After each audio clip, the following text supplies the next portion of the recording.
What the fuck is up, Juggalos? This is Mitchell from the Murder Mayhem Show. I am joining Romebone from Beneath the Dirt. What up? What up? Yeah, this is a collaboration for Carnival Spirits, the Juggalo Takeover. I believe that is, they're taking contributions from the Juggalo YouTubers and podcasters and whatnot, adding them to their own channel, which their channel has like 4,000 subscribers. So I'm definitely appreciative for that. I mean, their whole thing when they reached out to me was like, they want to give some of the other channels an opportunity to steal some of their subscribers. That was the way that Beastmaster put it to me. So I was like, hell yeah, I'm down. I have like 800 subscribers myself. How many do you have? Probably. I think I'm like 80 something. I just started my channel like a month ago. Yeah, all right. So let's just get to it. So obviously some pretty big news happening this week, which is funny because when you and I agreed to do this video for Carnival Spirits, we didn't really know for sure what we were going to be talking about. And then like, what was it?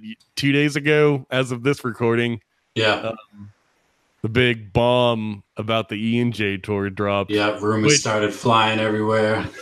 Yeah, and even the story is still developing. So even as we record this, I mean, whatever we say here could be out of date by the time the video even goes up. For all we know, some kind of new tweet or Instagram or something could come up explaining all this shit by the time we even get done talking about it. So if you're listening to this, just pretend that it's January 6th because that's when we're recording this. Exactly. And yeah, like you said, rumors just flying around. Have you heard anything that you feel confident about or feel like is confirmable, or just been hearing the same bullshit? Just been hearing the same thing. Had a panic attack at the show. Bounced off the stage, left Rude Boy and DJ Carlito on stage while everybody was up on the stage for the last song. And that's pretty much the only confirmed thing that we can go off right now. Yeah, which I don't even think that's out of the ordinary for them to leave, to get exit the stage while the Juggalos get up there. Yeah, they do that all the time.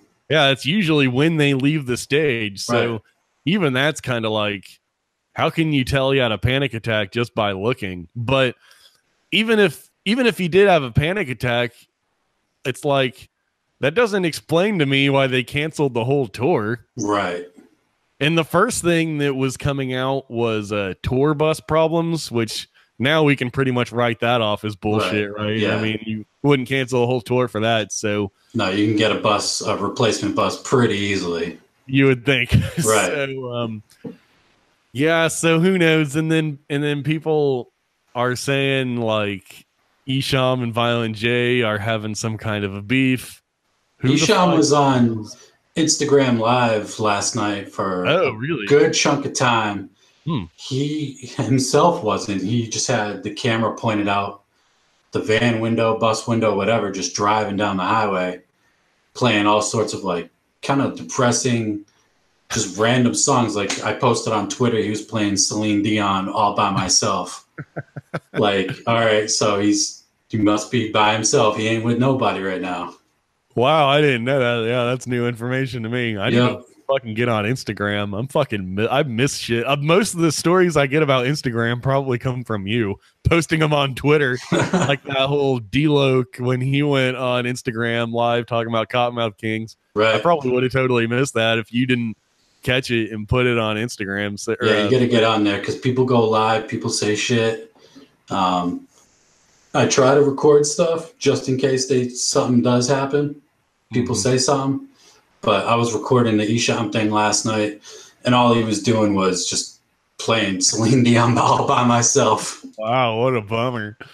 Yeah, so who knows? And as far as like any kind of beef or something, it's like I don't even weigh in on that because I have no fucking idea. And I am like a very skeptical person just in general. Like I don't really believe hardly jack shit unless I can confirm it myself. That's kind of a big thing for me. So in terms of rumors and shit, it's like I just wait until the official word comes out. But this I understand people looking at it the way they are, since this is now the second time in as many years that this has happened, because this just happened with the Malenko and Friends tour up in Canada. I believe that was just the Canada dates, but that was still not even a full year ago. Yeah. And there was a explanation for that at the time about his hearing aids fucking with them and stuff, because their regular crew got stopped at the border, so they had to just use like the in-house crew, and the monitors were too loud and it fucked it with his hearing aids. This was all shit that Violent J tweeted right after it happened, which is totally plausible. But now happening a second time, it's like, okay. I mean, something's going on. Maybe, I don't know, maybe there's another plausible explanation, and it's just it's two flukes, two back-to-back flukes. But I understand why people are looking at it with the crooked eye like that. Yeah, absolutely. I mean, you're gonna cancel a second tour. I mean, they just did the Hollow Wicked tour. Mm-hmm. And that went off without a hitch. But to have another tour get canceled when you just had one canceled last year with no real explanation of why, the hearing aid thing, I don't know, the crew not getting into Canada, I mean, that makes sense. But for this, in the States, you got your crew with you, you got, I don't know, it's very random, I think. Yeah. And there's a lot of people on social media that like you have two factions pretty much. You have the people that just are just throwing out anything that they hear, talking about it like it's fact, saying this happened. And I guess you have three factions, because you have those people. You also have just the shit talkers who are just saying, well, fuck this, you guys are weak, you can't do anything right anymore. And then you have a group of people that get pissed off if you even ask what happened. Like you say, what's the deal with this? What's going on? And then people will tell you, hey man, respect his mental health or whatever. It's like, I don't think I'm disrespecting his mental health just by wanting to know what's going on. All I'm doing is asking the question. Right. I don't think there's anything disrespectful about that. So I don't think there's anything wrong with people wanting to know what happened. But yeah, as far as rumors and shit go, I'm just not even weighing in, not even guessing really. But I don't know. Were you going to go to that tour? I had ticket and VIP purchased. So that blows. I was looking forward more to the E&J tour than I was the Two Dope tour. When they've gone on their solo tours, they didn't come anywhere near the East Coast. So I never had the opportunity to see them do solo shows, other than Shaggy did the FTFO tour, like, 10 years ago, 12 years ago. So I saw him live solo. But the E&J tour, I was especially looking forward to, because last time I saw Isham a couple years ago, back in my hometown, he always puts on a really good set, because he just has so many classics, so many good songs. And the last show he played was probably the best set that I've seen him play. So I'm thinking, I'm going to get another bomb-ass set from Isham, and then I'm going to get a solo Violent J set, which I know is going to be ICP songs, some random solo Violent J stuff, and then hopefully some E&J collaborations. And when E&J collaborate, it's dope. When you see featuring Isham or Isham featuring Violent J, it's going to be a dope track off the bat, because they push each other to the next level when they're collaborating on songs. Mm-hmm. Yeah, usually. And I was gonna go to both of them, the E&J and the Two Dope. They're both coming to Dallas, which I'm in Oklahoma. Where are you located at? I'm just outside of Boston. Right. So I was gonna hit the Worcester shows. Yeah, so I was gonna go to the Violent J and the Shaggy ones. I was already. I hadn't bought a ticket yet. I'd scheduled the day off work and everything though, so I was committed to going. Which now I guess I can save that day off, but right. I can still go to the Shaggy one. But here's another thing. I don't know if people are talking about this, but as much as I hate to put the bad energy out there, I was thinking, like, if I had bought plane tickets to Juggalo Day, I would start to be getting worried right now. Because who the hell knows? Who knows if Juggalo Day is even going down? Right? I mean, it was supposed to happen right after the tour. Yeah, the tour was going to lead right. Both tours were going to lead right up to Juggalo Day. You're right. Yeah, so it's like, do we know for sure that Juggalo Day is even still happening? I mean, That's a good question. I haven't seen anybody raise that question yet. Which we're still over a month to Juggalo Day, so it's like there's whatever it is. Yeah, it's up in the air at this point. I mean, it's almost it's kind of a liability at this point. Yeah, a liability. That's a good word for it, because it's like there's still plenty of time for whatever went wrong to get fixed. So it's like, I'm by no means, I think it's unlikely that anything would happen to Juggalo Day, but it's not impossible. It's enough to where if I would have spent like a few $100 on plane tickets, I'd start to be getting worried right now. So I don't know. Yeah. They haven't even announced any details for Juggalo Day, like almost at all. Very little as far as artists who are performing there, right? I mean, ICP is the only one off the top of my head that I can. It's weird that they're going to come out with like gathering information in the next couple of weeks, but we haven't heard anything about Juggalo Day. Yeah, that's true. That's a good point. So, I mean, I guess we I guess we know that Light won't be performing at Juggalo Day since he's performing at the pre-party. I mean, I guess he could do both, but right. I mean, I'm just assuming, I guess, on that. But yeah. Did you go to the gathering, the Oklahoma City gathering? Here's the thing. I've never been to a gathering. Oh, that stinks. That's a drag. This year, I've been saying it the last couple of years, but really this year, this will be the 20th year. Right? Is it the 20th? Yeah. So the 20th year, I really want to make it out there. I got to get to at least one.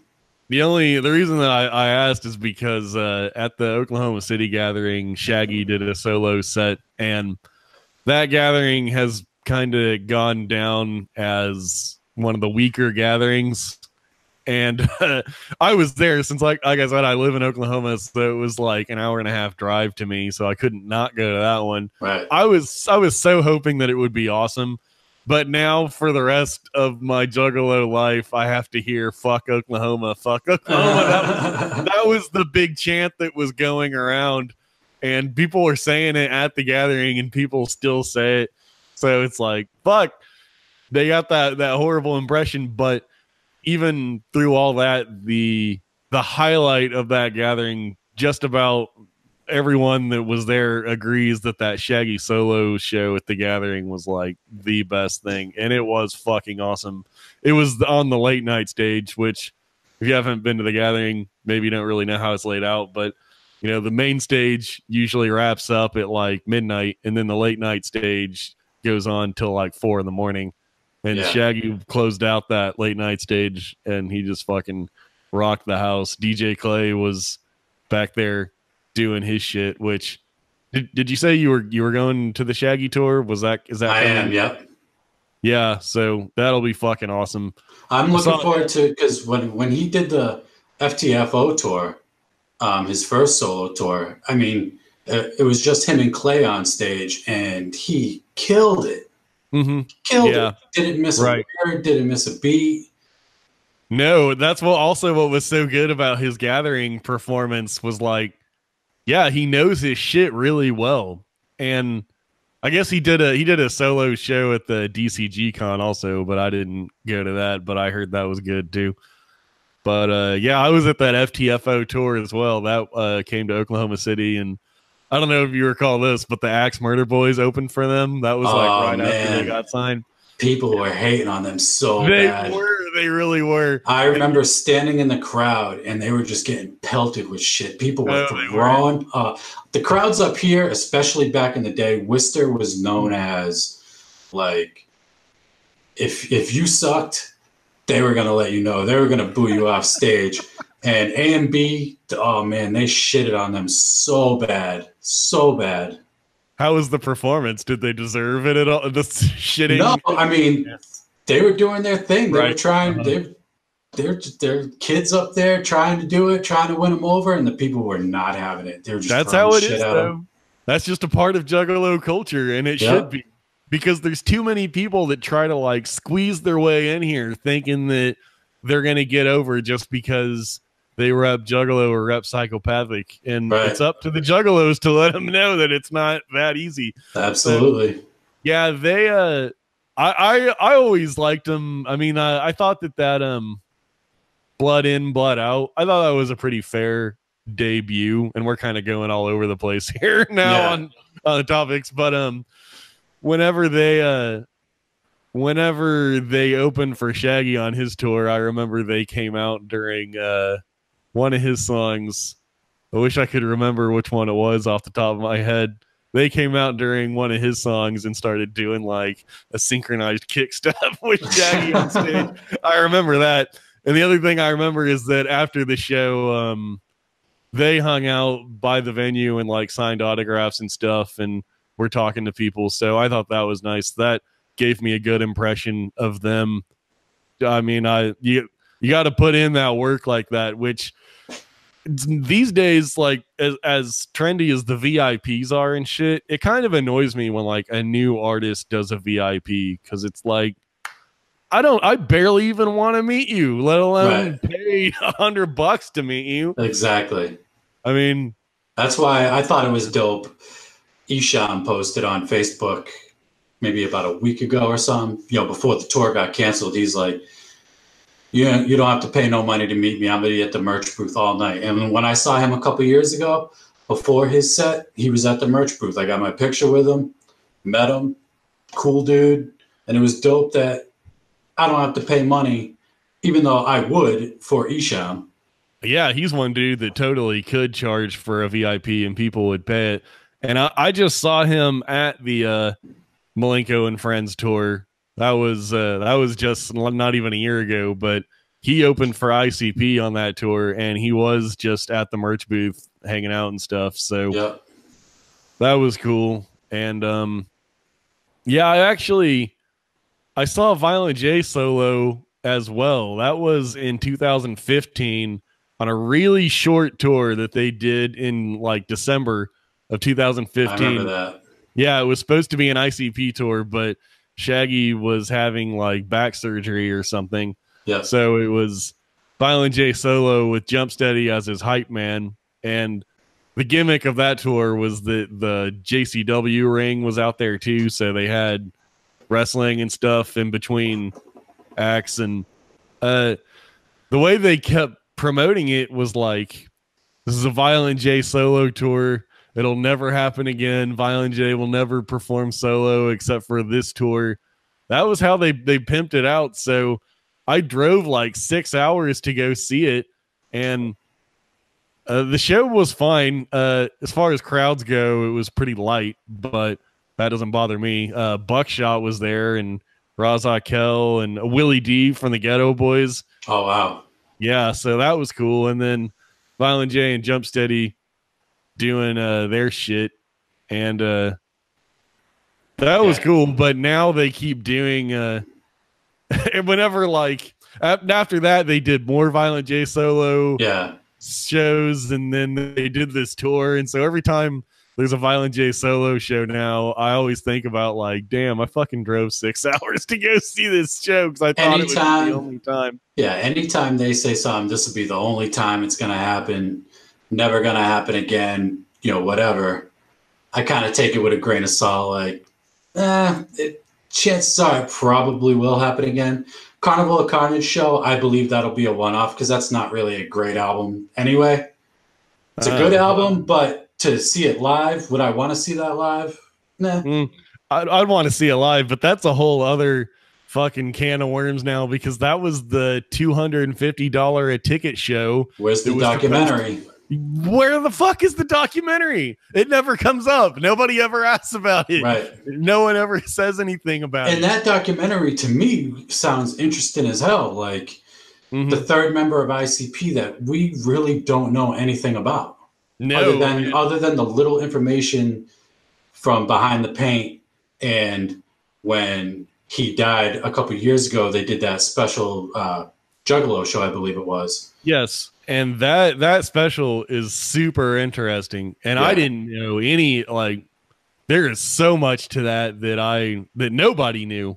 Right. And I mean, that was just mind blowing. And I've watched that Juggalo show episode a couple of times. Fortunately, it's still archived on the internet. So, I mean, even that episode alone is like, you could fucking put that on a DVD and sell it. Yeah. Yeah, we need that documentary. There's a whole backlog of shit now that gets announced and then just doesn't come out. And I predicted on my own show, the Murder Mayhem show, right after the gathering, the 2018 gathering, I said straight up, like, Looney Goons is never coming out. What they announced, like, they announced like 3 projects, and I was just saying, like, this is never coming out. That's never coming out. This is never coming out. Looney Goons, I'll be shocked. I'll be legitimately surprised if that ever comes out. It sounds like a kind of like a Psychopathic Riders, like, side group kind of deal. Sounds like a good idea, but will it happen? I mean, do you remember Bloody Brothers from way back in the day? Oh, yo, man, I'm glad you brought that up because that was the other thing. At that seminar, he said Bloody Brothers, he said that they were going to put that out. Him and Shaggy were going to do it. And that was another thing that I said that's not going to happen.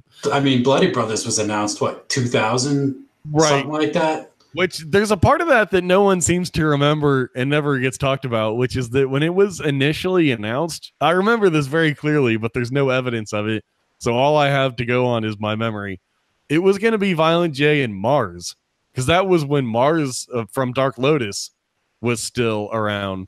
And I remember that it was Violent J and Mars, and then there was a point where Violent J's, when Mars, got ousted or whatever happened. Yeah.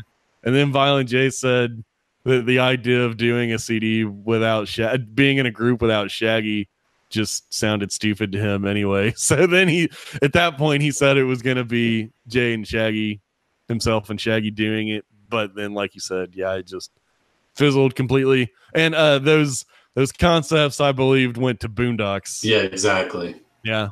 Bloody Brothers became Boondocks. Boondocks, who did not have that gimmick whatsoever when he was Turncoat Dirty. Do you remember how Boondocks got signed? Yeah. You're pretty up on your history, so it's not being able to talk on this. He was on. Remember? He was in the Underground Psychos contest. Yeah, Turncoat Dirty. It was like down south, dirty, like gangster shit. Right. Yeah, like Paul Wall or something. Right. And he didn't get very far in the competition, as I recall, but they heard it in his voice, like, we can do something with him, so they just signed him anyway. And now he's just Boondocks. Now he's just Boondocks the Scarecrow. Yep. Which, I mean, he put out that Turncoat Dirty album on MNE, so he still fucks with that persona a little bit, but it's just kind of funny that it's like, okay, you were totally created in the lab, as opposed to like Twisted, who were like kind of on their way. House of Crazies, they were like, that's more of a collaboration, right? They were all just throwing ideas out there, seeing what was going to stick. Whereas Boondocks is just like totally created by Psychopathic and. You can say the same thing about Blaze. Yeah, I'm not. Yeah, you could. I don't know. Because before Blaze, I mean, he wasn't known. He had, it came out after that he had that group with Scraps, Two Crazy Devils, and the recordings got leaked. But other than that, he was kind of same thing, creation. Yeah, but the only reason, I draw like Boondocks though was like that's like that gimmick is so out of left field compared to what he was doing. Whereas, Blaze's gimmick, he's like the dead man and all, but like it's not as drastic. It's not a stark contrast like with Boondocks, but right. Yeah, and then as we all know, of course, the Axe Murder Boys went on to win that competition, and I liked that debut, the Blood In, Blood Out. Did you have any thoughts about Blood In, Blood Out? When that album came out, I got it. I thought it was all right. It was a good, decent attempt. I didn't really understand all the hate that they were getting. I kind of just sat back and just kind of was amused by it. And from what I remember people saying they rigged the contest, all this other shit. They were taking people's tokens, putting them in the A and B box or whatever. Oh, that's funny.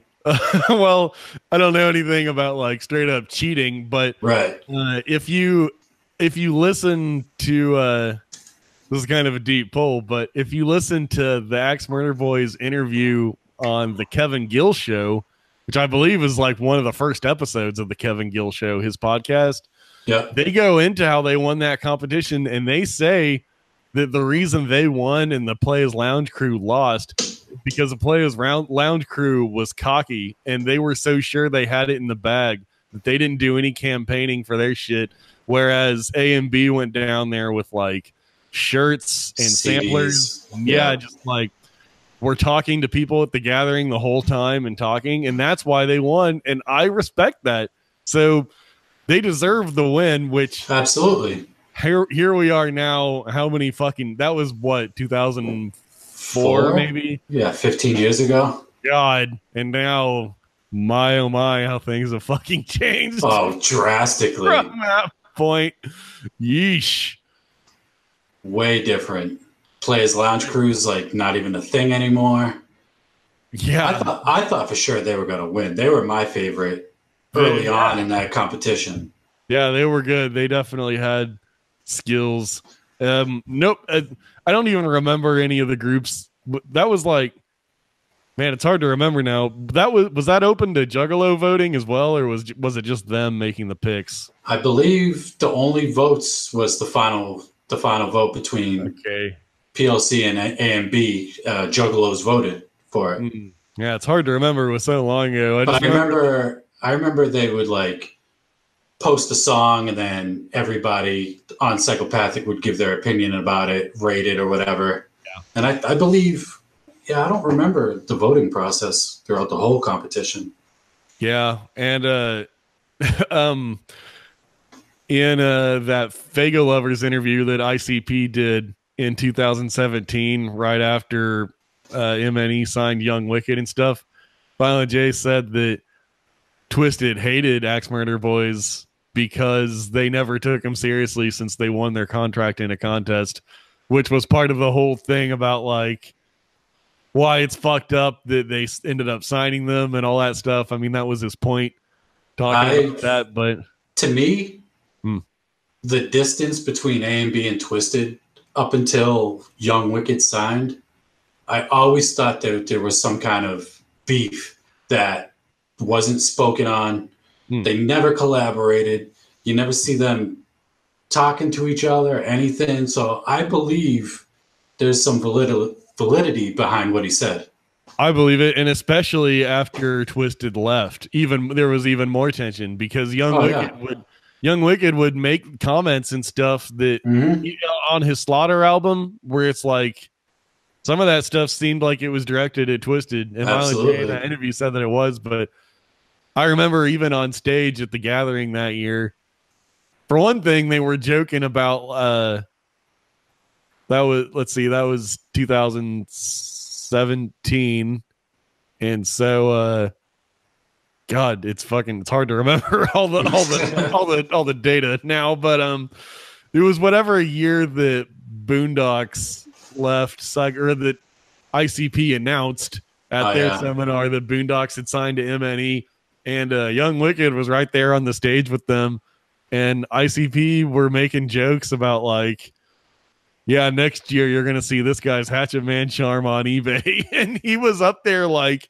saying, no, man, you know, like that was his whole thing, was like, no, I'm the guy now, because he was like, it was his shot, it was his time to fucking come out. Everybody was gone, and he had he now possesses the talent where he can be that guy. He was totally positioned to be that guy, and like his beats are like really good. I like his beats on the Missing Link, which, by the way, that's something that we have some common ground on. By the way, you go as far as to call the Missing Link albums trash, which I don't get that harsh with it, but I would call them the weakest pair of albums that ICP has ever done as far as like main studio, especially Joker's Cards, but like even just as far as all their studio LPs, their main releases, for sure the two weakest. And but Young Wicked's beats on there, like some of them are I say borderline Mike Clark level, not quite Mike Clark level. I know it's big words, but like some of that he has that chemistry with them. He works really well with them, and he's a fan. Those dudes are like diehard fans, or they were. That's another thing. Like if you listen to that Kevin Gill interview, it's like those dudes have been fans longer than me, and I've been a fan for almost 20 years now. Which these days, now you have fans that have been down for like 25, 30 years, but those dudes have been down since Malenko, which is more than I can say. So it's like, you know, they had it in their blood to put in that work. But I mean, whatever. He had the beats. You could hear his voice on a lot of the hooks on those albums too. Yeah, he was positioned to be that next guy. You probably hear his voice a little too much on some of those tracks, but beats were good. Yeah, his production's dope. I mean, I put out an episode where I just said, hey, this dude's the best in the underground right now. I don't know about that, but he does have the talent. Just a point of fact, I also want to establish that it is incredibly fucked up what he did as far as all he's not the only guilty party though, but I get it. I just want to put that out there because it sounds like I'm like on his nuts or something, but I just want to put it out there. Yeah, it is fucked up what he did. So just so everyone knows what page we're on. I don't condone that shit at all. But God, so many branches of conversation to talk about. Did you listen to their Muerte album? One of my favorite albums last year. It's pretty good. It's not bad. It's not something that I plan on listening to repeatedly, but it was good for it was everything that it should have been. As far as best in the underground right now, I'm gonna give that one hands down to AXE. See, I said that before. I don't. It was right around the time A La Zulu album came out. The only reason why I'd probably still put Young Wicked above them is just because he does all his own shit, production, engineering. But I mean, those A La Zulu boys are fucking fire. Like, they're just so good. Yeah, and I didn't know who did their production until I bought the album and looked in the notes. I thought I would have guessed that it was like an ICP Mike Clark situation. I would have guessed just from listening to it that like they had their guy and that was their guy, but they work with several producers. So that album, to me, that makes that album even more impressive because it has the sound like it was all produced by one guy. That was my take just listening to it. So yeah, they go for that like dark boom bap, and it's like real. The real dope thing about them is like it's real hip hop, but horrorcore as fuck, and it's just like they blend it so well together, and better than like on a boom bap, hip hop, pure kind of like hip hop kind of sound. I don't think anybody's done it like that, or not even nearly as good as that. No, and I actually met them at a Twisted's Fright Fest tour. That was that was just October, right? So that was just a few months ago, and I did the AXE UGA VIP. Yep. MNE, that's a lot of initials. And I got to meet AXE as well as UGA, which I'd met those dudes before. But AXE, I told them, like, the reason this CD is so fucking good, especially compared to the other horrorcore artists that are out there right now, is it's not an imitation. It's not trying to be ICP. It's not trying to be Twisted. It's not trying to be Tech Nine. And every track is hard. Every song is hard. Not only are they good, but they're all hard.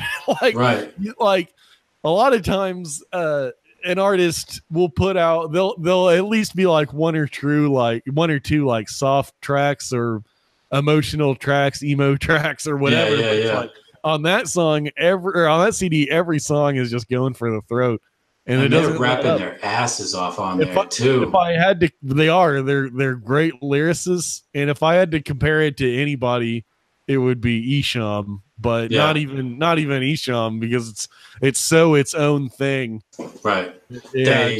They took that gimmick, the Leatherface gimmick, which if the music wasn't so good, I would just write it off as another shitty horrorcore group. Well, even the masks is like, thank you for not just painting your fucking face, because I'm different. So played out on that shit. Yep. Performing in those masks has got to be a pain in the ass. And it's cool how all three of the masks look the same. So it's like, it's really different. And they have like the same build. So it's hard to tell who is who. Right. They wear the work shirts with their names on them. That's like their gimmick for their. It's the only way you can tell them apart. It's so awesome because I've never seen that done. And their music videos are like, Low Key directs those videos, and he always produced bomb ass videos, and it's just, especially that Axis Family video, just reminds you of a horror movie. Like, just dope, just really good. Yeah, good production values on that. They must have thrown some money behind that one. The second video, the Forever Face, that was more of an underground low. That was kind of what you expect to see in an underground video as far as budget and shit. But that video is good, and I didn't really fuck with AXE really at all before the Almighty. I really didn't, and Chuck Reeves actually gave me some shit about that, because I guess he's been like a diehard AXE fan since before they got signed. So he kind of gave me some shit about being a bandwagon fan. But what I told him was like, I was like, isn't that the whole point of them signing to MNE, is to get new fans? Right. Exactly. So, yeah. Anyway, go ahead. Yeah, I mean, I'm in the same. I've been like Chuck. I've been listening to them for a couple years now, since they put out Psycho Volume 1. And I was hearing their name before that with the Head of Horns CD. And I see, they'd be opening up for ICP, Twisted, playing one of those very early beginner opener slots. And just kind of, but after a while, you just keep hearing their name. It's like, all right, I got to listen to it. What is this about? And then YouTube it, see the, I think it was the In the Trunk video. And I'm like, all right, these dudes are hip hop as fuck, but it's horrorcore. So I buy the albums, and Necronomicon after that came out. And these dudes are dope. And when MNE was teasing the another artist being signed with the videos, I'm like, I really hope it's these dudes. These dudes need that push. They need to be put in more people's faces, because they're just so talented and just so fucking good. Yeah. And at the gathering, the 2018 gathering, Monoxide had said, yes, there'll be an MNE artist there. So everyone was kind of like looking over the schedule, and That was the talk. That was like the rumor of the gathering, was that AXC were the guys. So it was kind of like getting out there a little bit, and they performed at the gathering. I didn't see them. I never saw them until I went to that Fright Fest tour. But like you said, they're just those dudes that you hear the name so many even their name is fresh. Azul Ilu. You're like, what the fuck is this? Yeah, not like people were saying that they were the new MNE artist, but they couldn't even fucking pronounce the name. Right. It's like, it's hard to say. It's dope as fuck because it's just so original. Mm-hmm. Yeah, it's like, how do they come up with that shit? Is that just made up words, or is that like some real devil shit? I've seen somebody say, I forget what language it is, but it's like a obsolete language that nobody uses, like Latin or something like that. Yeah, but it is a real thing. That's awesome. I guess it roughly translates to "Long Live Evil." Oh, really? And it just happens to spell out axe. Yep. Right. That's awesome. And they did an interview with Fresh is the Word podcast, which that was a good interview. And yeah, and they said it all the time, like ICP were our influences. ICP, Twisted, Dark Lotus. And man, you can really hear the influence on that AXE track, Dead, which to me just sounds like a remake of the Dead one from Ringmaster. That is totally paying homage to that track. Like, there's no doubt. I talked to Scotty D about this as well. It's just like, that's just, okay, so it's just unanimous then. That's something that everybody understands. Absolutely. Like, and that's a dope remake. It wasn't announced as a remake or anything like that, but when I heard it, I'm like, wait a minute, where have I heard this? Mm-hmm. I'm like, oh, this is the Dead one on fucking Ringmaster. And they killed it. Yeah, it's gotta be. And credit to Twisted, because they could have nixed that. I'm not talking shit, but if a psychopathic artist tried to cover let's just say like an HOK song or something, if you had like a psychopathic artist trying to cover murder or something, it would not happen. No, it would not happen. Violent J would say, "Fuck no," for sure. So, obviously, Twisted's not sweating it like that. What I want to see is Venomous 5, the album. As far as I know, that hasn't even been talked about. But an EP or something, dude. Monoxide and Madrox sounded so good over that kind of beat. I'm like, yes, and they killed it. They killed their verses. Right. Yeah, like it's rare that like the feature, because it goes without saying. It's just it's fucking. They brought their top level A game, old school Twisted type shit to that.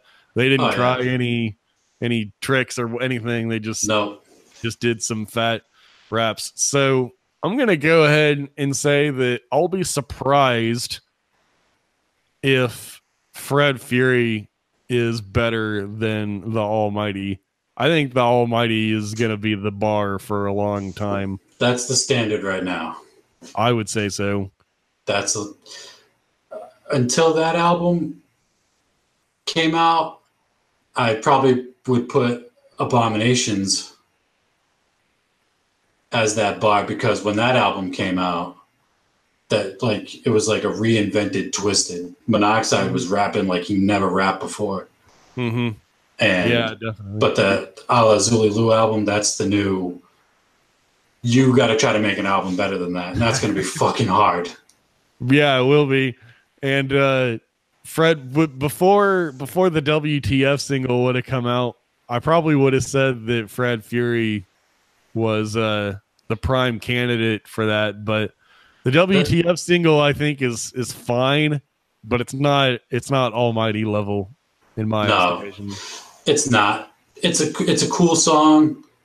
I want to hear it with the rest of the album. I've never liked listening to just one ICP song. Like, if they release a song ahead of time, even Twisted, I don't really like listening to just. I want to consume the whole album, because it's going to fit in there somewhere. It's going to go into the next track and the track before it. is going to be set up for it. But I'd be really, really surprised if Fearless Fred Fury was better or even just as good as the Almighty. It already, I mean, I'm not hating. No, me either. I have to put that disclaimer on everything because you fucking know how the Juggalos can be. I'm not hating, but it already can't be because WTF is like not good enough. Right. Whereas on the Almighty, every track is at least an 8, and most of them are a 9 or a 10. Yeah. And I would call WTF like a 6. So it already can't, even if all the other songs are great, it already can't be as good as Almighty. Maybe that's harsh. Maybe every other song will blow me away. But we didn't even talk about the Brother EP. Oh, yeah, that's right. That just dropped, leaked to YouTube the other day. Yeah, the Ian, which if you got your hands on one of those Brother EPs, then that's the only reason why I got the VIP. I'm a collector. I'm like, I need those CDs. Yeah, and I think that I thought okay, stumbling over my thoughts here. I was expecting the Brother EP to maybe be like a taste of Fred Fury, and it was not that. It was clearly just some random shit, except for maybe that first track, the one about whatever, he got his head blown off or whatever, you know. That to me sounds like it could be a cut track from Fred Fury. And if it is, it's like, okay, just like WTF, it's good, but it's not. It's better than WTF, I think. It is. Yeah, it is. I would agree with that.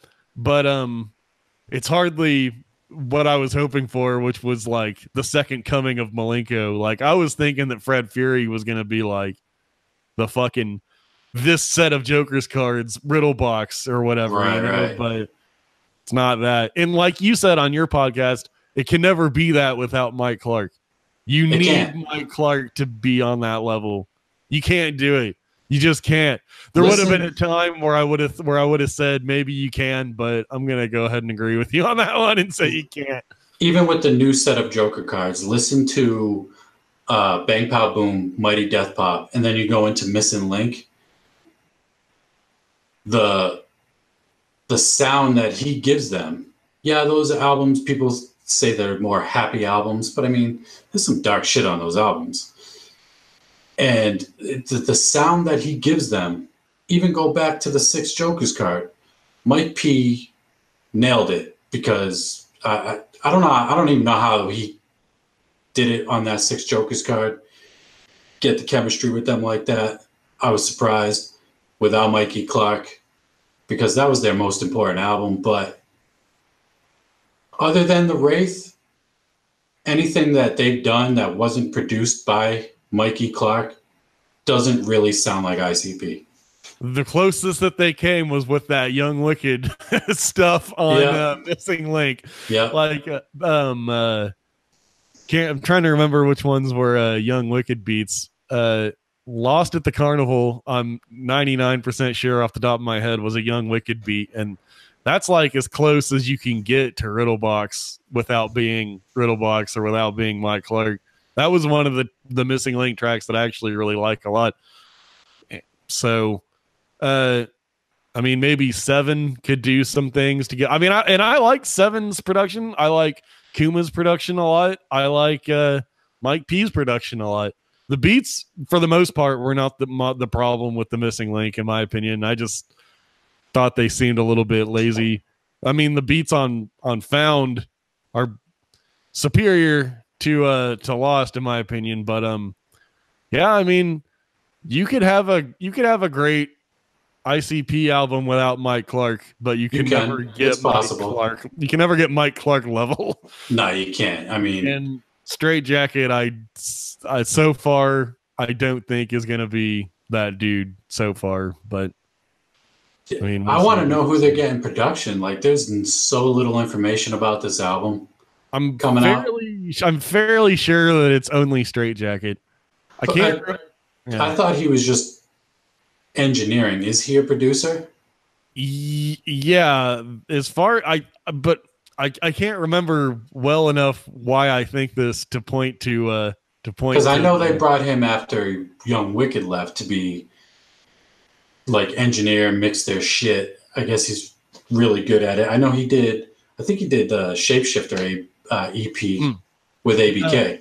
Yeah, and Young Wicked did some of those beats as well. Yeah, Shapeshifter EP. But there's so little information about this album. Like, we know Isham has been in the picture recently. Right. Is he gonna have production on here? I mean, he should have fucking done the whole thing. Sorry to cut you off, but that's where I would have went with it. Without Mike Clark, get Isham to do the whole thing. Get somebody that you have that good chemistry with. Mm-hmm. Isham would be a good fit. I mean, on the Brother EP, he was right when he did that Jacking for Beats track, right? And he was rapping over 24/7. That sounded so fucking good, and that beat's fucking 25 years old. Yeah, totally. And yeah, so yeah, get Isham, get someone that you have chemistry with. I had a thought there, but I lost it. Yeah, Brother EP, what did you think? Oh no, here's what I was gonna say. The Judgment Day, the Isham cover that they put out for Hollow Wicked. Yeah. To me, that, and again, I'm just assuming that was a cut track from Fred Fury. I don't know. It's purely speculation on my part.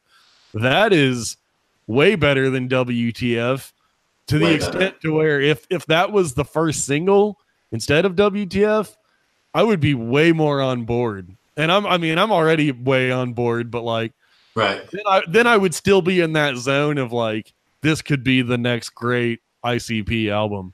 Because I liked that Judgment Day cover a lot. That was like a worthy cover of the original. I went into it super skeptical because, I mean, covers are covers. They are what they are, but they killed it with that.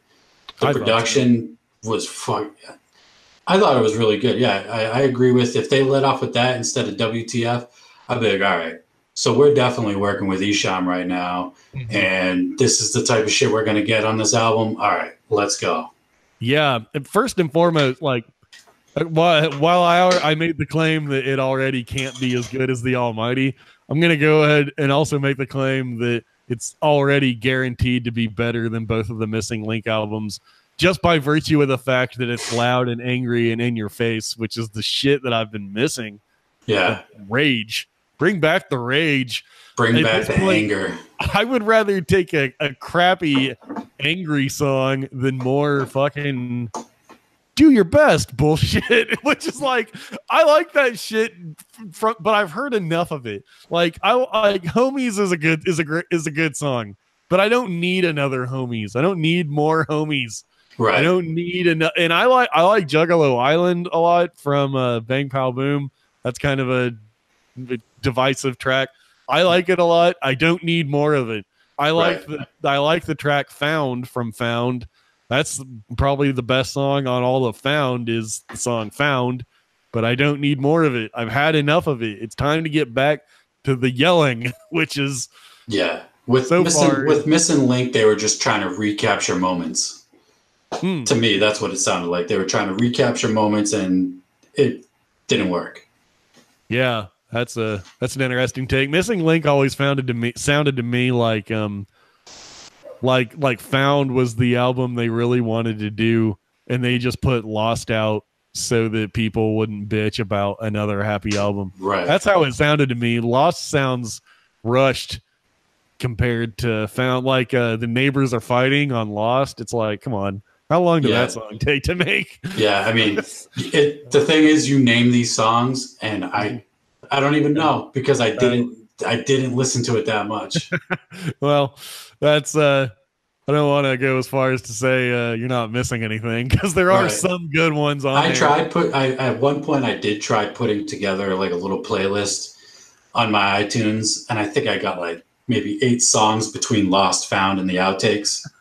I was like, damn, man, like I got an EP out of the 3 albums. There. Yeah, and like when it comes to ICP, even if I think the album is weak, I'll just repeatedly listen to it over and over again just to make sure that I have it all embedded in my head. But do you remember that Phantom EP that came out right after Found? I guess it was right after Found. That EP is way better than both of the Missing Link albums. Agreed. I went into that with low expectations because I was like, man, we just got 3 albums. Now they're putting out an EP. Like, there's no way they're putting out this much music. And it could be quality. But that EP was definitely better than Missing Link. Even the short version and the longer version, because they first put out a shorter version of that Phantom EP at that gathering, at the Found gathering. That was 2015. At their seminar, they gave out the Phantom EP and then re-released it a few months later with some more songs on it. Both versions of that EP, even the one that's only 5 tracks, is better than both of the Missing Link albums. So I agree. That's kind of what I was hoping for out of the next Joker's card, but I don't know. I think it's tough to call because we got the WTF song, which is an alright song, and then we get Judgment Day, which is a really good song. And then I think the first track on the Brother EP is a really good song.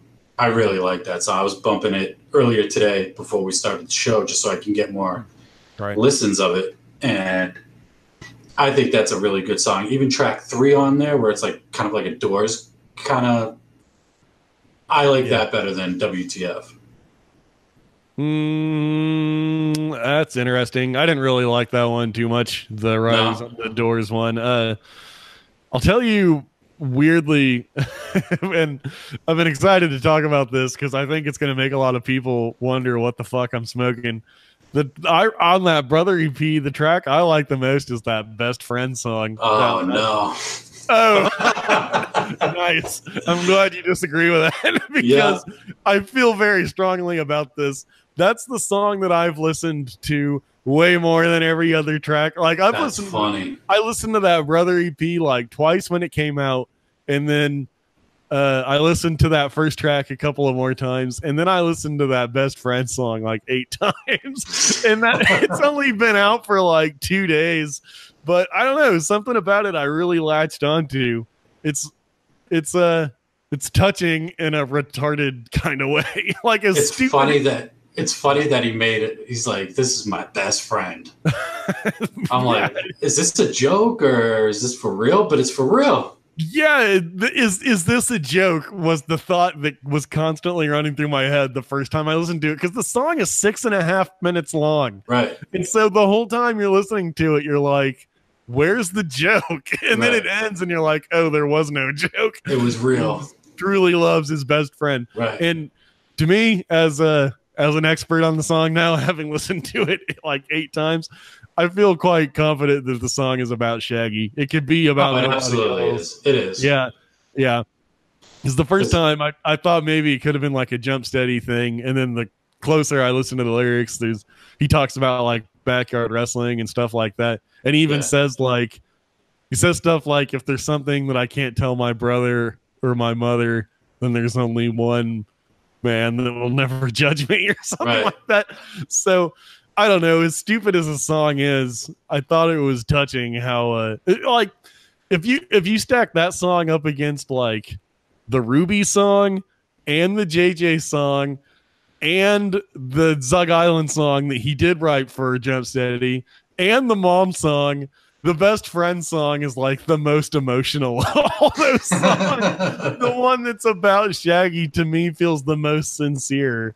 That song is 6.5 minutes, and I feel like he could have done like 20 minutes on it just because he clearly he feels very strongly about it. But to me, and what did I just say like 10 minutes ago? Like, I'm played out on the happy bullshit.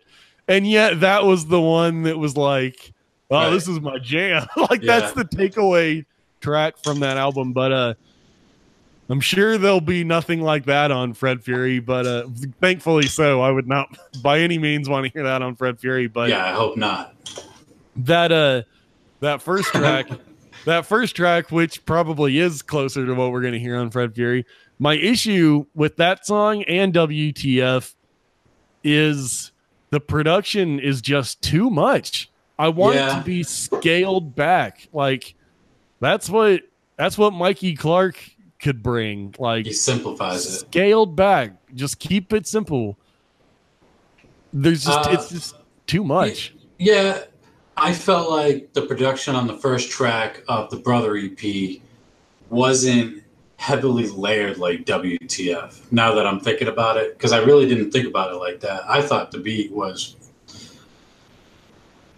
there's a lot going on, but fucking hits hard. I don't know. It hits a lot harder than WTF. Yeah, it's not as layered, and it is better than WTF. And if WTF could make it on the album, then that song probably should have made it on the album too. But I mean, if that's a cut track, to me, and that's a good fucking song, and that's a cut song, okay, maybe it gives me a little bit of hope. Yeah, but the flip side of that is that maybe you'll listen to Fred Fury and say, why the fuck did they include such and such track, but they left off that track? Right. Like, a lot of people liked the Missing Link outtakes more than the Missing Link albums, which I disagree with that, but a lot of people felt that way. And there certainly are some tracks on the outtakes that are like definitely better than some of the stuff on the album. So I don't know who makes these decisions. Oh, ICP does, I guess, obviously, but right. It's the sometimes I wonder how they whittle it down like that. But so yeah, and then then there's the Jackin' for Beats, and then there's which is good, but I'll probably never listen to that again either. It's cool. There's like the Missy beat. There's a couple beats I don't know where they are, but yeah, the Missy one's good. I remember there's a Notorious B.I.G. one is the first one. The Esham one, that was probably the dopest one. That was the dopest part in the song, I think. Yeah, I really only recognize the old school one. Some of the beats on there I really liked, when they probably come from god awful artists. I heard that there was like a Takeshi 6ix9ine beat on there. Oh yeah, there's he was screaming on it too. Okay. I don't know. I thought that was funny. I'm surprised he even knows what this is.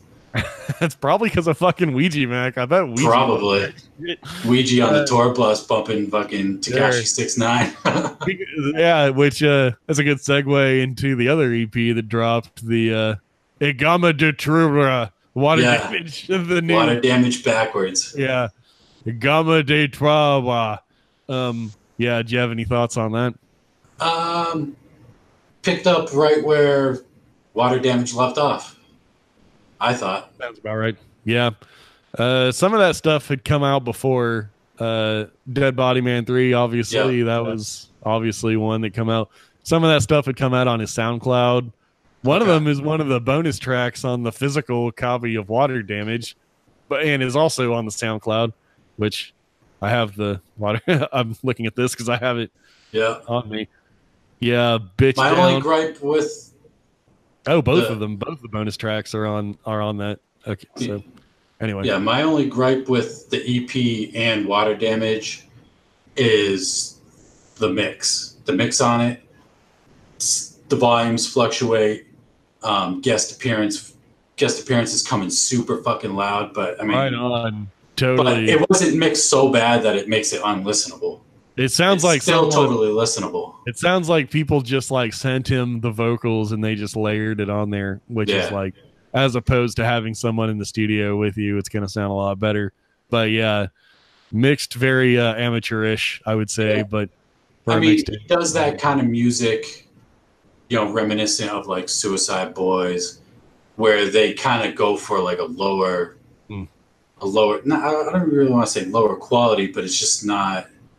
They want that rough kind of mix to it, which I get. It's that kind of style of music, but mix the guest vocals just a little bit better. Yeah, well, for a 34-year-old man like me, it's like I'd rather it just sound good than sound trendy. But Ouija Mac is up on all the fucking trends. He's very much part of the youth culture.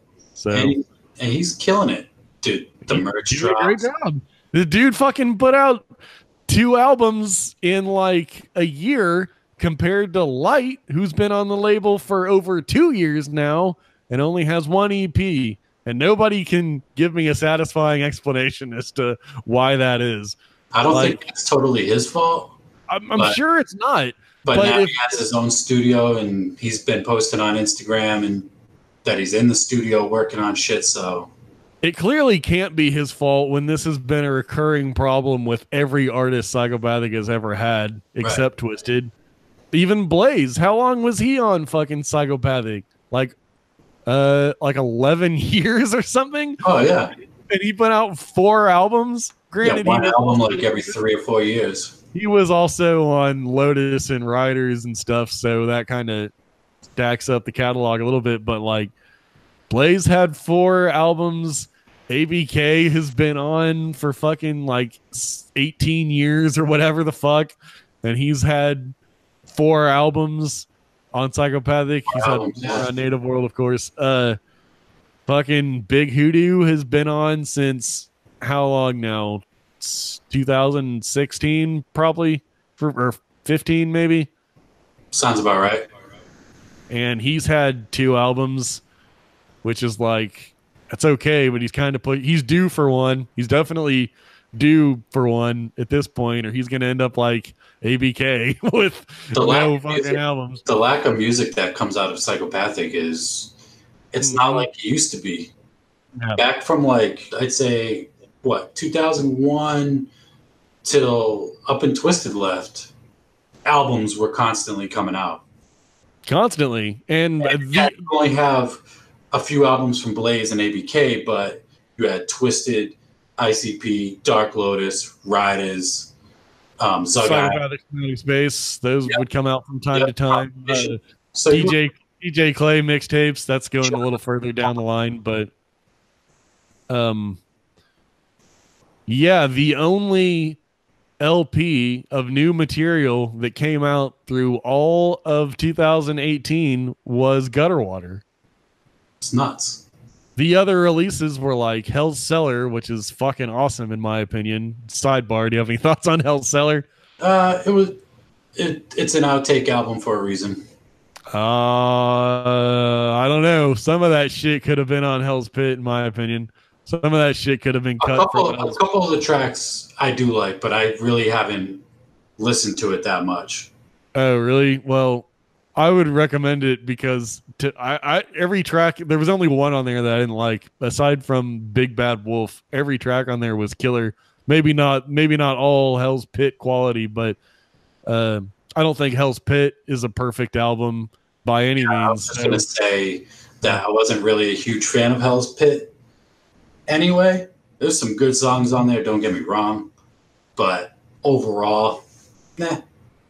I like it. I like it better than Shangri-La, but it's not perfect. There's definitely room. If you were going to make some cuts and stuff, there's some room to cut some shit. And some of the stuff on Hell's Cellar would have fit in on there. So at any rate, Hell's Cellar came out in 2018. You also had that weird Misery re-release, which I bought and have not listened to.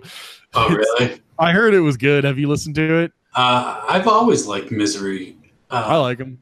I remember back in the day when he got dropped from the label, I'm like, oh, come on. Like, you got like a real hip-hop dude on the label, and he can actually rap. To me, the re-released album, it doesn't sound like those songs came from 1999 to me. Oh, really? Only because I followed Misery's career after he left. Mm-hmm. I have his albums, Four Faces, Bad Influence. What else did he put out? I can't think right now, but it sounds later than 99, 98, 99 Misery to me. It sounds... It definitely sounds like newer Misery to me.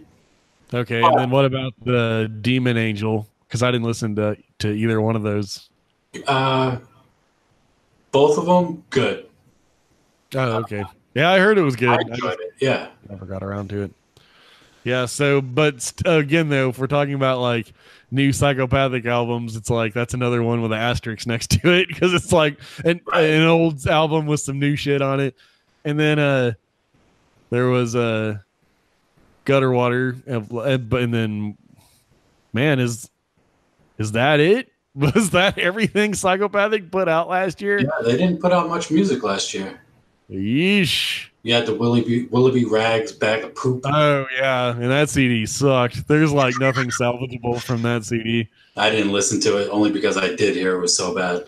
Oh, I have it, actually. It's been sitting in my car ever since the gathering. I never even took it out and put it in my collection. I guess I should. Yeah, that CD sucked.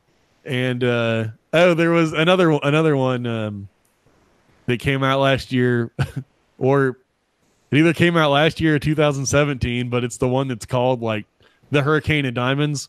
Oh, it's called like Hurricane of Diamonds 17 or whatever. I don't remember if it actually came out in 17 or not, but I mean that CD is not even bad, but it's not new music. It's all shit that came out in 2017, including my favorite track, the Juggalo Love Cypher. But there's some good shit on there. It's like a 6 foot, 7 foot is on there, which I think is a great song, or at least a good song.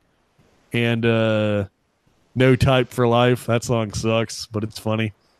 So anyway, that CD has that kind of shit on there. I didn't hear that album either. It's probably on YouTube and shit, but I don't really. There's nothing new on it, so you've probably heard. I don't think there's anything new on it. I think everything on it came out somewhere else before, but yeah, I just want to see more music being consistently released, whether it's Shapeshifter or not. We need a new official ABK album. Yeah, he's doing stuff, but it's like collaborations. Mm-hmm. Oh yeah, real ABK album. That Shapeshifter EP that he put out was really fucking good. It is. I agree. It's really fucking good, and like even some of the tracks on there, which you watched ABK on that Wicked 101. I did, right? Yeah, and he talked a little bit about what he's got coming up and stuff, but he has said before that Shapeshifter album has Young Wicked production on it, and that's why it's not coming out on Psychopathic. He could put it out on Native World. That's what he said. He said he could put it out on Native World. He said all that on Replicon. That was 2017. They did like a hour-long interview with ABK, and he kind of talked about some of that kind of stuff. So yeah, new ABK definitely needed in some form. Hopefully he's on the we were talking before the show a little bit. According to Jumpsteady on the Juggalo show last week, there's a new cipher coming out. They said there was a cipher that was filmed at Hollow Wicked, which was ABK at Hollow Wicked. I don't think he was. Didn't he say on the Wicked 101 show? I'm trying to remember. I don't think he was. He might have done like a pre-party or something. I don't know. They said that either way, there's a new cipher coming out, so hopefully ABK's on that, but maybe he's probably not. Yeah. I mean, the lack of information that comes out, we just don't know. We just don't what is what anymore. We just don't know. What is what? And that new Hoodoo song was awesome, though. I even tweeted out that new Hoodoo song is better than WTF. Not a big Hoodoo fan, but he was rapping his ass off on that track. Yeah, Hoodoo's kind of a divisive guy. It seems like a lot of people. He's like still in that phase, like what we were talking about with the Axe Murder Boys, how people were just like throwing shit at them. Yeah. I feel like Hoodoo is still in that zone where it's like people look at him as untested or whatever, probably because he only has 2 albums out. I was just going to say there's not enough music to go by at this point yet. Yeah. So, I don't know. In a world where Ouija Mac can put out fucking 4 albums in 1 year or whatever it was, right. I don't get why nobody else can. But I don't know. I think they're changing. It seems like they're giving them the freedom to, hey, you want to put music out, do it. ABK's putting out music. Ouija's putting out music. So they can put out music that isn't directly under Psychopathic. But I mean, he has the Hatchet Man on his cover, so he's still repping. Right. And the new Hoodoo shit is the new Hoodoo shit kind of confuses me because it's ear drug music. And if you go to the Eardrug Music website, the only thing on there is that Big Hoodoo song. So that's like their only song, which makes me wonder if that's like his shit. I was just going to say, it sounds like it's probably his thing. Like Ouija Mac with Rotten Cake. Have you looked into that at all?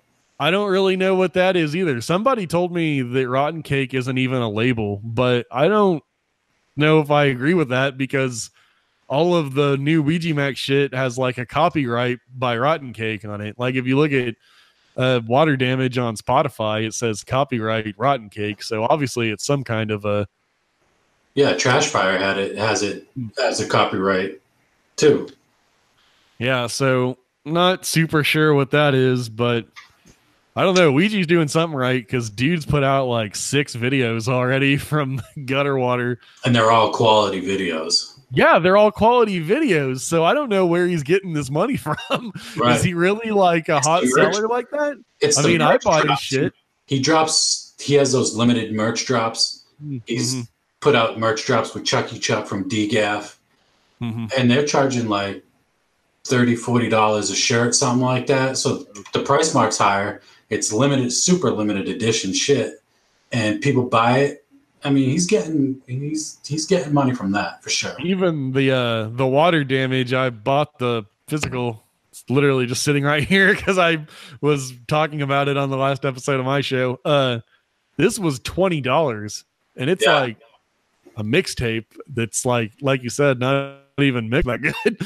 So it's like, and most of these songs have been already released on SoundCloud, and as you can see, it's like there's nothing to this. Like this is all that it is, right? And yeah, that was $20 plus like another $6 for shipping or whatever. So it's like I'm happy to do it, but like I mean, yeah, like you said, I guess that would explain where his income is coming from. Yeah, those merch drops. He deserves it. He's working his fucking ass off. And out of everybody else on the label, to me, it seems like he's the most busiest. For sure, he's got to be. And at the gathering in 2018, he did a seminar with Light. They did their seminars together. Yeah, and it was super entertaining. Like that, like Ouija is like constantly entertaining. He's like always on, at least when he's in public. He's got that energy, like. Kind of like the old school ICP energy, but for a new generation. Right. Like he really connects. And that's the thing. He connects with a newer set of fans that ICP necessarily wouldn't bring in. Because he's just such a different type of artist. Yeah, it's actually like something that I have to like get used to, like on Twitter and stuff. He has a lot of fans that aren't juggalos, and so it kind of like he's bringing. I'm not used to saying that. Right. Yeah, he's bringing in people I think that normally wouldn't listen to ICP, Psychopathic Records kind of stuff. Yeah, totally. And he's got talent. It's just like I said, it's not really my genre, my preferred genre of music. So it's cool. I think if Gutter Water was cut down a few tracks, would have been more of a solid release, but he's winning me over. He's putting out good songs. Yeah. I wonder how old he is. He's hard to get a read on. He's got to be in his 20s, but I'd say, 24, like 25, maybe. Like a young boy, little whippersnapper. Yeah. And I actually, I talked to him for like 30 seconds at the gathering. Just right after his seminar, I talked to him for a second, and he seems like a cool guy. So, yeah, well, I have no idea how long we've been going. I didn't look at what time it was when we started. It's been over an hour for sure. Yeah, I have no idea. I'm not keeping track of time either. I forgot to look at what time it was when we started. We had all this talk before the show of like, how long should it be? Right. And I said it shouldn't be over an hour. It'll get boring. And we're definitely well over an hour. And I still feel like we haven't even talked about probably. But we're still I don't know. Do you have anything else in mind? Drive By announced they're releasing an album. Yeah, Drive By. Fuck. Juggalo Unity Tour. How are you? Do you get to go to that? Is that coming by you? That's hitting Boston on Wednesday, so I'll be there for that. And I've never seen a drive-by set. I've seen Blaze and ABK so many times just because they would open up for Twisted and ICP back in the day. So, and they have so many good songs together. So it's gonna be a dope show.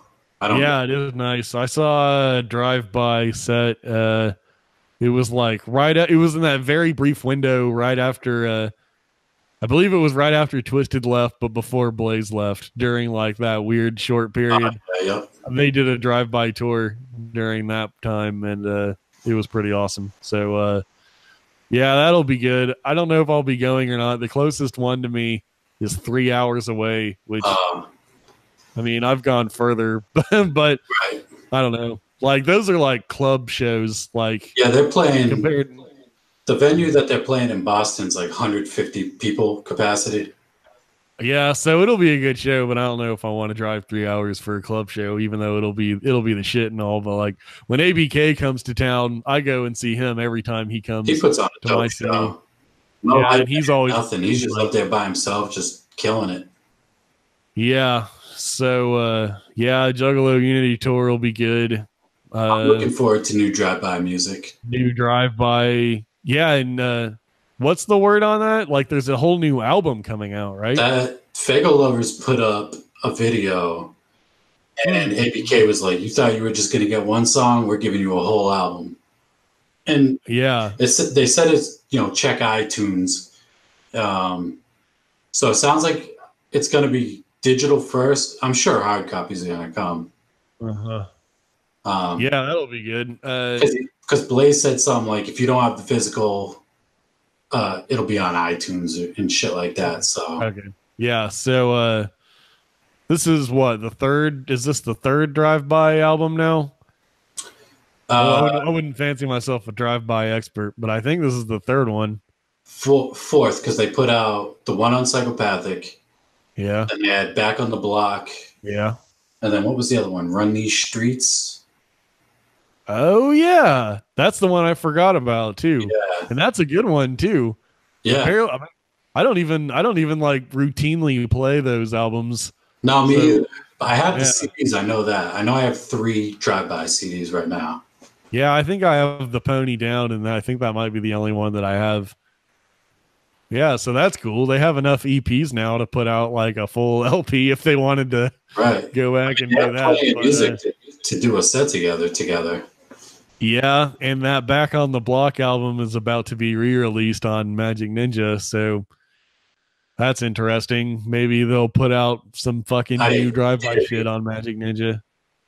Yeah, I put up a post the other day on Twitter saying, in theory, ABK is signed to Psychopathic and M&E at the same time.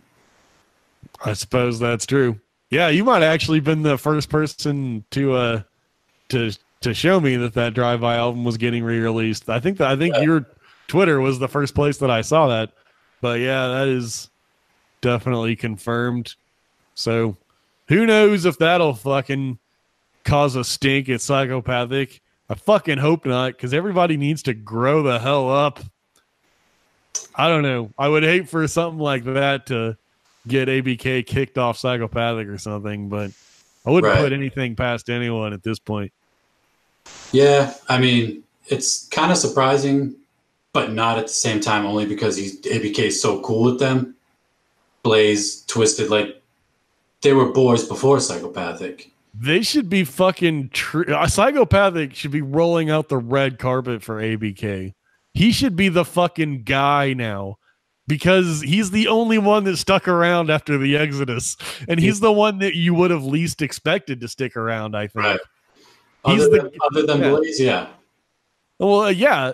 So it's like, I mean, you know, everyone remembers the history. Twisted brought Blaze on, and then Blaze brought ABK on. So it's like he had the least amount of ties to ICP, and yet he's the one that's sticking around. And I mean, from outsider's perspective, I would say they're treating him kind of crappy. Like, if they're actually not letting him put out Shapeshifter because it has Young Wicked production on there, they need to just get over it, in my opinion.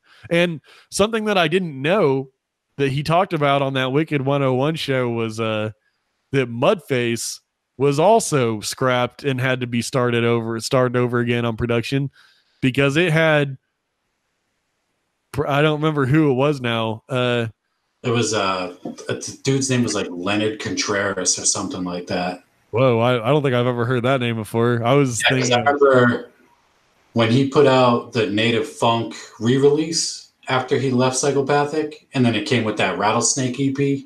Mm-hmm. It was produced by that guy, or at least a couple of the songs were produced by that guy. And then he put out that Trail of Tears song, and he was advertising Mudface was going to come out on Native World. Uh-huh. And then he got re-signed to Psychopathic. Oh, no, sorry. No, sorry to cut you off. Lavelle is who I was thinking of. Oh, yeah. There was production by Lavelle on that. And so, yeah, you jogged my memory when you were talking about how it was going to be on Native World first. Yes, it was going to be with Lavelle. And then when he came back to Psychopathic, they had to take the Lavelle stuff off. And then he was beefing with him. Right. And then Medicine Bag was going to be Possessed, which was produced by Eric Davey. And then Eric Davey was out and they had to start over on that shit. Who produced Medicine Bag? Was that Kuma? I'm going to say, yeah. Off the top of my head, I'm going to say Kuma. I would need a solid fucking album. Yeah, it's his second best other than Hatchet Warrior, I would say. It comes right after Hatchet Warrior. Yeah, probably is Kuma. And so he's gone through this so many times already because now it's happening again with fucking Young Wicked shit. And even the reason Shapeshifter has taken this long is because it's happened repeatedly, even just with Shapeshifter, because there was a time where it was going to be Joe Strange. Remember when they had Joe Strange on Psychopathic for a while? Yeah. He was the one working on it. And he even posted pictures on Twitter of ABK in the studio. I wonder what happened to that with that guy. I wonder why that didn't pan out. Yeah, Twisted did The Darkness with him. Was he on The Darkness? Yeah, so he engineered that album. But other than that, you haven't heard the name since then. Well, he's probably busy. It's just I wonder what happened with him in Psychopathic. But I didn't know he was on that Twisted shit. Yeah, I mean, he did fucking the Bad Meets Evil album. Yeah. With M and Royce. But that's what year was that? Was that before? It was probably before he went to Psychopathic, right? It was. Okay. Which I thought was a dope look. I'm like, oh, you got this dude working with you. Yeah, totally. But who the fuck knows? Joe Strange did that remix on DJ Clay's World Upside Down mixtape. He did the Scream remix, and it sounds way different. Like that, I don't know. I thought that was pretty impressive. He took a song which I already like Scream as it is. I like that whole Duff Pop album, but it's just interesting how you can drastically change the tone of a song just by flipping the beat like that. So yeah, it was a dope remix. Kind of disappointing to see him disappear, but yeah, I wonder who produces the new Drive-By shit. I don't even really know who MNE's producers are other than Seven, but as far as like in-house guys, I don't really know. Not me either. Yeah. Which all I know is they need to work on their mixes. Oh, really?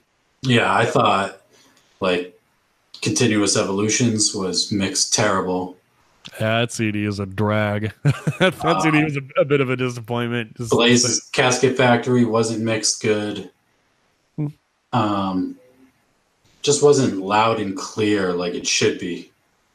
Yeah, that's interesting. I don't think I've really listened to most of the MNE albums enough times to pick out shit like that.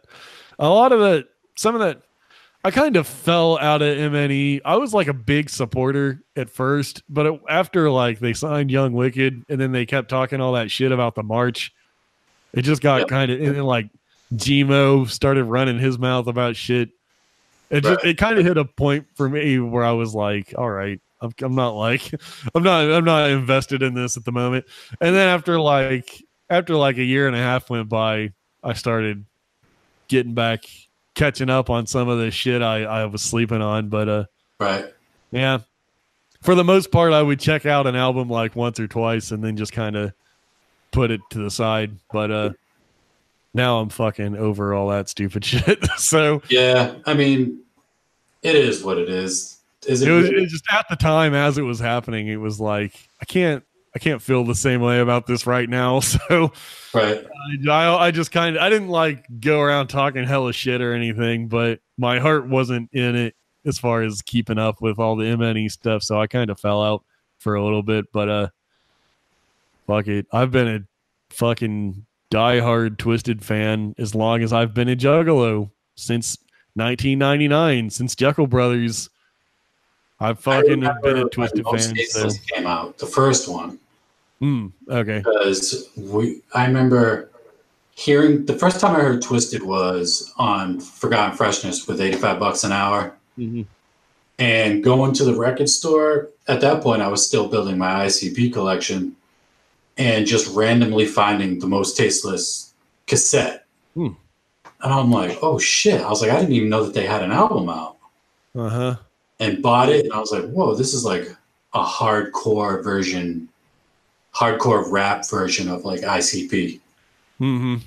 Yeah, that's a great fucking album. Yeah. Still their best. Both versions of Most Tasteless. I think they're both equally good, and they're both the best album that Twisted's ever done. I don't really prefer one over the other. You probably prefer the old school ones, since it sounds like that was...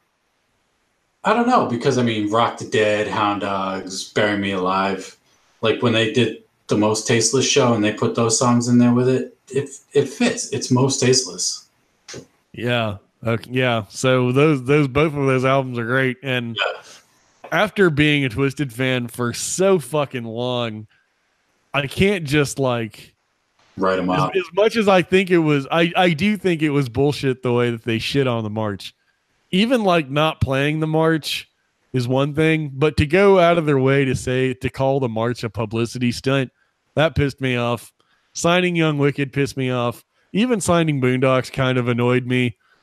So there was just a stretch. And then like Monoxide had that streak of getting on Facebook and saying shit that I didn't agree with. So there was just kind of like a pattern of behavior happening over the course of that year that was just annoying. But I by no means ever said fuck them or anything like that, because I've been a fan for so long, and now I'm just over it. But I think they were just frustrated with their situation, and it was just leftover emotions that were never handled properly. And there was both sides too. I mean, Violent J came out with the 6 foot, 7 foot. He was talking just as much shit. Yeah, after he said that he wasn't going to. So it's like, there was, I mean, that's a whole fucking thing. That whole year, 2017, it was just like, that was just ugliness all around. But a lot of tension. After those fights broke out at the DCG Con, which were definitely because of that tension, I'm sure that had to be where all that shit came from. After all that happened, Monoxide got on his stream and said, we need to stop the bullshit because it's not worth events getting shut down over, and I was I was right on board with him at that point. Again, I was like, he's right. I'm tired of being mad about this. And that's why I went to that Fright Fest tour in October, because it was like, I'm fucking fans of these dudes. I can't be mad at them forever about something that I don't care about anymore. Like, whatever their problems were with the march, it's like, okay, you can't go back and undo it. What's done is done, and said has been said. And I'm not going to throw away 19 years of fandom because I don't see eye to eye with them on this one thing. So whatever. I'm just over it in general. And it's personal between them. At this point, totally. And as fans, we get invested in the shit. And people choose sides. I'd say I kept it fairly neutral, maybe sided with Twisted a little bit. Oh, really? More. Only because there must have been some kind of bad business or something happened. Yeah, for sure. Yeah, no, I mean, something happened for them to leave. I mean, I don't know. I never, ever had a problem with them leaving. When they left, I was still like big time supporting them. It wasn't until 1, signing Young Wicked, 2, talking shit on the march, 3, talking shit on the live stream every week that I started to get like kind of fucking pissed. But I mean, not to bring up old shit again, but there was a period there where Monoxide was even like talking shit about the fans a little bit. There was the whole thing where he said that before Twisted came along, being a Juggalo was about being a piece of shit, and then Twisted came and made it into a family. Where did that from? Oh yes, he did. He definitely did. He said it was about being a piece of shit. He also said piece of poop. Right. That was a little rough. So that was the thing where it was like, it's like, I want to like you, dude. Don't make me push you away. Right. I mean, that was the whole point back in the day. I mean, that's what ICP was rapping about, being scrubs. Yeah, but I don't know but not being a piece of shit person. The way he was putting it was not sitting well with people, and he worded that still remains a thing that I point at and say I don't agree with him on this, but it's okay to fucking disagree with somebody and not hate them.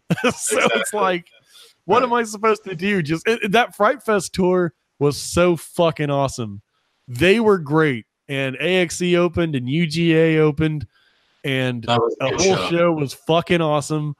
And it's like, am I supposed to miss out on that shit forever from now on just because of a rough patch there? I don't think so. So I'm just over it completely at this point. ICP, I don't think, is over it at all. They still seem bad. They still seem pissed. They haven't said anything lately, but I'm sure Twisted's not over it either, but they're just not saying anything about it anymore. They seem over it. They were going to let Light on that UGA album, no problem. And who fucking that's true on that? That's true too. Yeah. They seem pretty over it. George said on Facebook, like, MNE should be at the gathering. And Rude Boy was at Astronomicon last year as well. Yes, yeah. That too. So, yeah, maybe they are over it. But ICP personally, I don't know. I don't get it. I don't get that from them. I've never heard them say anything to indicate that they're over it. The only time they ever talk about it is to say something negative. So, yeah. Granted, they haven't said anything in a while, but I'm sure that Fred Fury is going to have something on there, either about them or about Young Wicked or something. I don't know. I mean, Violent J at the Gathering said it. Violent J says hella shit all the time. That's true. That's true. He said at some point before that I think on the Juggalo show or something, he said that they weren't going to talk any shit. And then they made 6 foot, 7 foot, and Shaggy made Psychopathic Soldier. So it's like, there's no telling what Violent J is going to say. Right. He'll just say anything sometimes, it seems like. So we'll see. You never know. I don't expect to hear anything about it on the album, personally. Yeah. Well, I do expect to hear something about it, so that'll be an interesting thing. We'll have to reconvene after that and digest that. But I don't know. We've been going for like 2 hours, I think. So maybe we should wrap it up while it's still something that people are going to want to watch. All right. Sounds it's good. like 4 hours. People aren't going to want to watch it. Yeah. All right. It is fun though. We definitely need to. This is the first collaboration I've ever done. I mean, I've been on Tales from the Lotus podcast, but that's really more of their show, and I'm just kind of there. Right. This is like a real collaboration. So yeah, I've been talking to a lot of other YouTubers about collaborations, but this is kind of really kind of a test in a lot of ways because I'm just winging the shit as far as recording it and getting it up. We're just kind of playing it by ear. So yeah, absolutely. Yeah. And shout out to Carnival Spirits for letting us hop on for the Juggalo Invasion 2.0. Beastmaster for reaching out. He's the shit. All the dudes, Carnival Spirits, they're all the shit. Looking forward to working with them in the future. Yeah, and if you don't know, you can find me beneathdirt.com, on Twitter and Instagram at beneathdirt, facebook.com/beneathdirt with the number 1. And I'm constantly posting shit. I'm just now getting started on YouTube, doing listening parties. We're listening to new releases the night that they're released and breaking it down track by track with people who are in the chat and all that good shit. So yeah, give me a follow and shout out to Carnival Spirits. And thank you for doing this collaboration with me. When Beastmaster reached out to me, I was like, all right, this is the opportunity to get to work with Mitchell. So props to you. Thanks you for reaching out to me, because he actually reached out to me as well, and I had no idea because I so rarely ever check my Murder Mayhem Show Facebook messages. So that's on me. That's my bad. I would have totally missed it if you didn't reach out to me and volunteer to collaborate. So I definitely appreciate that. And yeah, your social media accounts are great, because you're constantly like saying like 15 years ago today, some group put this out, and it's like interesting every day, because I don't fucking keep up with that shit. So it's always nice, like, oh, Not Oz put out an album 12 years ago or whatever, 18 years ago today. So yeah, that's fun. I guess I should give my social media and shit out to all my accounts. The names are all fucked up on all of them. So I always just tell people, go to murdermayhemshow.com and you can find the Facebook and Twitter and YouTube and everything. The Facebook is facebook.com/mayhem show.